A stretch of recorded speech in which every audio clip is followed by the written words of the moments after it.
Hello বন্ধুরা, কি অবস্থা, কেমন আছো? আশা করি অনেক অনেক ভালো আছো। তো আল্লাহ তাআলার রহমতে আমি অনেক ভালো আছি। তো আমি একটু অসুস্থ আর কি, আমার একটু প্রবলেম হয়েছে, যার কারণে আমি ডাক্তারের কাছে গিয়েছিলাম, পরীক্ষা করলাম, সারাদিন কোনো ভিডিও আপলোড দিতে পারি নাই। তো আমার একটা শখের বিষয় তোমাদের সাথে শেয়ার করি, সেটা হচ্ছে এটা হচ্ছে ইনভার্টার টেকনোলজি, একটা কারেন্টের চুলা আর কি। তো এটার মধ্যে রান্না করতে হয় এরকম ফ্রাই প্যান জাতীয় হাঁড়ি পাতিল দিয়ে। তো সবাই বলতেছে যে এরকম ফ্রাই প্যানে সবসময় রান্না করলে হয় কি অনেক ধরনের রোগের সৃষ্টি হয়।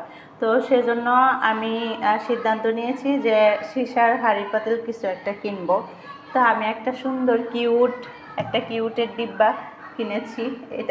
এটার নাম দিয়েছি আমি কিউটের ডিব্বা। তোমাদের কাছে এই ডিব্বাটা কেমন লেগেছে? আমি এরকম আরও একটা এনেছি, মানে দুইটা এনেছি আমি, এটার থেকে আর এক সাইজ বড় এনেছি। এটা অনেকটা ছোটো, তো সেজন্য এটাকে আমি কিউটের ডিব্বা নাম রেখেছি। তো তোমাদের কাছে এই হাঁড়িটা কেমন লেগেছে অবশ্যই জানাবা। তো আমার কাছে তো অনেক ভালো লেগেছে, কারণ নতুন নতুন রান্না করার জন্য নতুন নতুন হাঁড়ি পাতিল, ডিজাইনের হাঁড়ি পাতিল, এগুলো আমার অনেক ছোট ছোট শখ। তো কার কার এরকম শখ হয় অবশ্যই জানাবা। সবাই ভালো থাকো, সুস্থ থাকো, আল্লাহ হাফেজ।